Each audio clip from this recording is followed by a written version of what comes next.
Mars media நேயர்களுக்கும் அன்பர்களுக்கும் இந்த நாள் இனிய நாளாக அமைய எல்லாம் வல்ல இறைவனை பிரார்த்திக்கின்றோம்.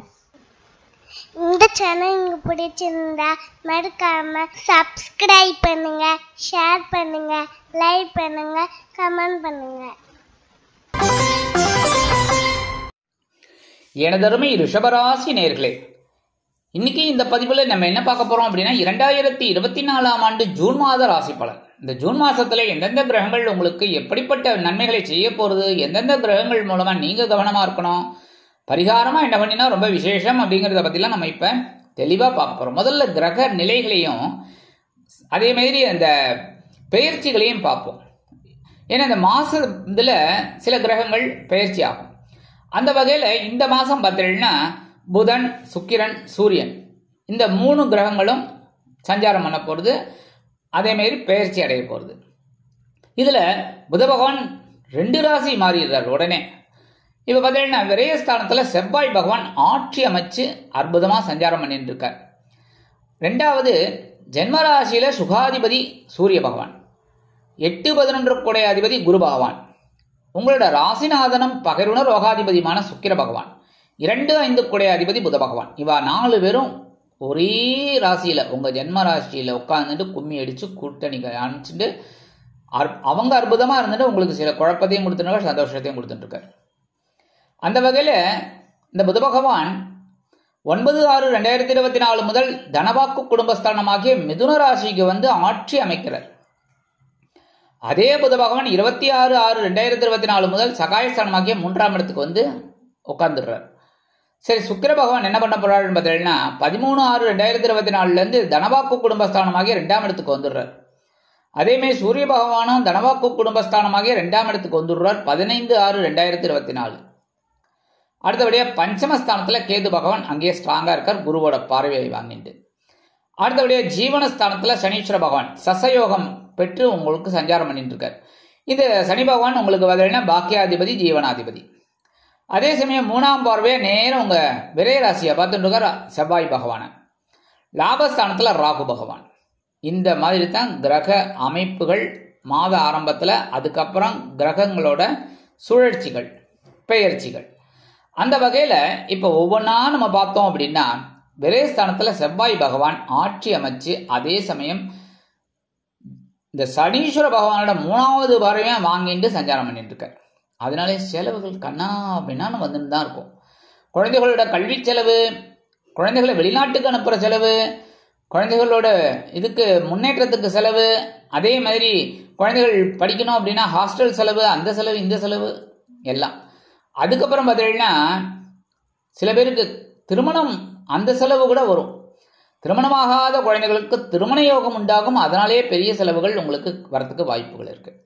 அதே சமயம் பார்த்தீங்கன்னா சீருடை பணியாளர்களாகிய காவல், இராணுவம், தீயணைப்புத்துறை, மருத்துவத்துறையில் வேலை பார்க்கும் அன்பர்களுக்கு எதிர்பார்க்கும் இடமாற்றம் இனிமையாக அமையும். நல்லபடியா சூப்பரா கிடைக்கும். ஏன்னா 12ஆம் இடம் அயனசயன போகஸ்தானம், அதனாலேயே கண்டிப்பா கிடைக்கும். அடுத்தபடியா ஜென்மராசியில சுகாதிபதி சூரிய பகவான். இவர் உங்களுக்கு கொஞ்சம் கோபத்தை கொடுத்துட்டே இருக்கார், ஒரு டென்ஷனை. உத்தியோகத்திலையும் சரி, தொழில் வியாபாரத்திலையும் சரி கொஞ்சம் டென்ஷனை கொடுக்குறார். என்ன இவன் பண்ணுவான் பார்க்கலாம் அப்படின்னு.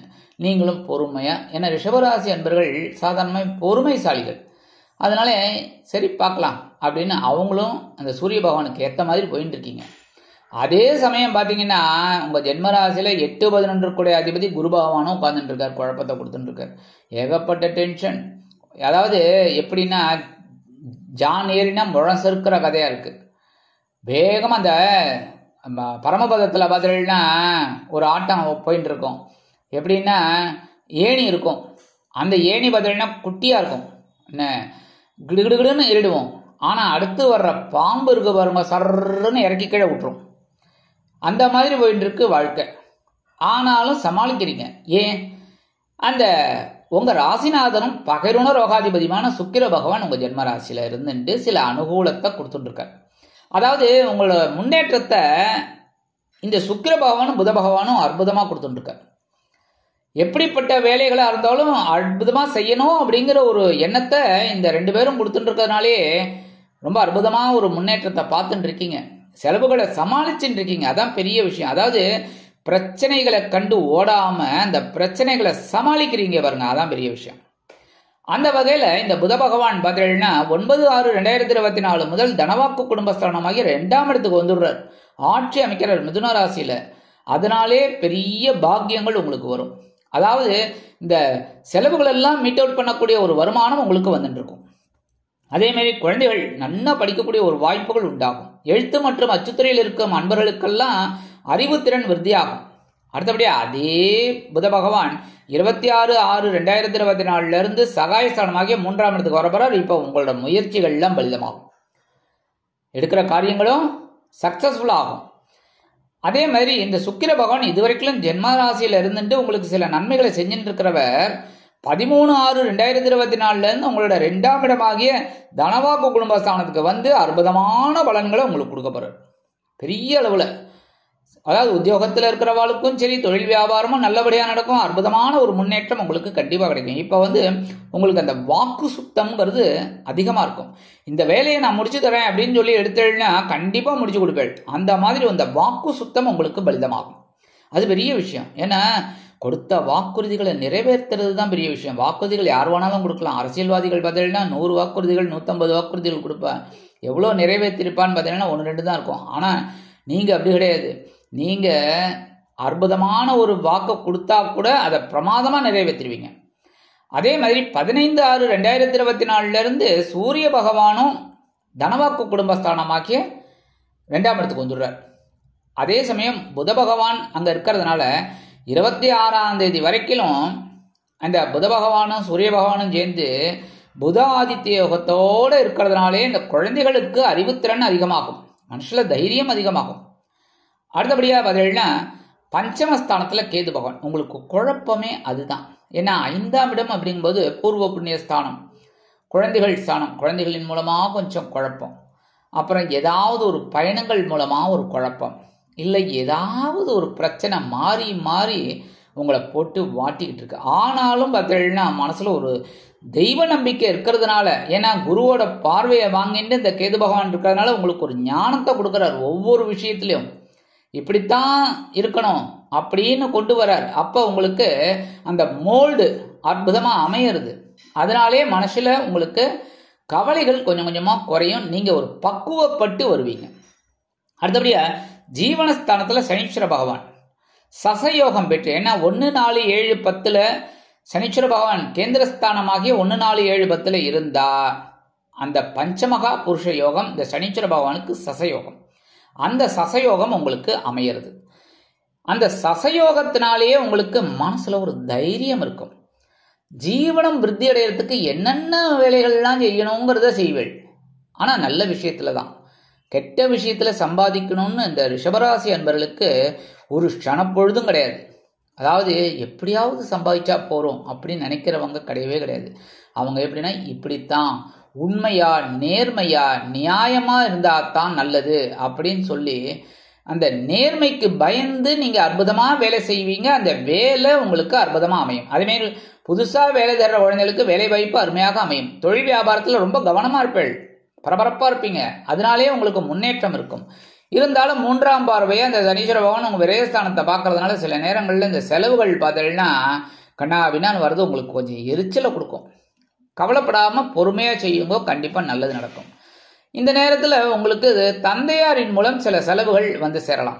அவர் மூலமா ஒரு நன்மையும் இருக்கு, அதே சமயம் செலவுகளும் இருக்கு. அடுத்தபடியாக முக்கியமாக சொல்லணும்னா உங்களை ஒரு பெரிய லெவலில் கொண்டு வரார் பிரம்மாண்டமா அப்படின்னு யோசனையில், அதாவது கற்பனையில்.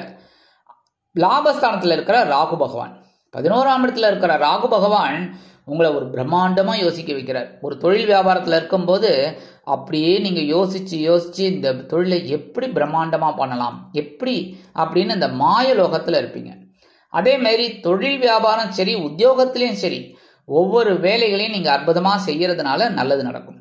அதே நேரத்தில் இந்த வெளியூர் அல்லது வெளிநாடு போய் படிக்கணும்னு நினைக்கிறா பாருங்க அந்த குழந்தைகள், அதேமாரி உத்தியோகம் பார்க்கணும்னு நினைக்கிற குழந்தைகளுக்கெல்லாம் நல்ல உத்தியோகம் கிடைக்கும், நல்ல ஒரு படிக்கிறதுக்கு வாய்ப்புகள் கிடைக்கும்.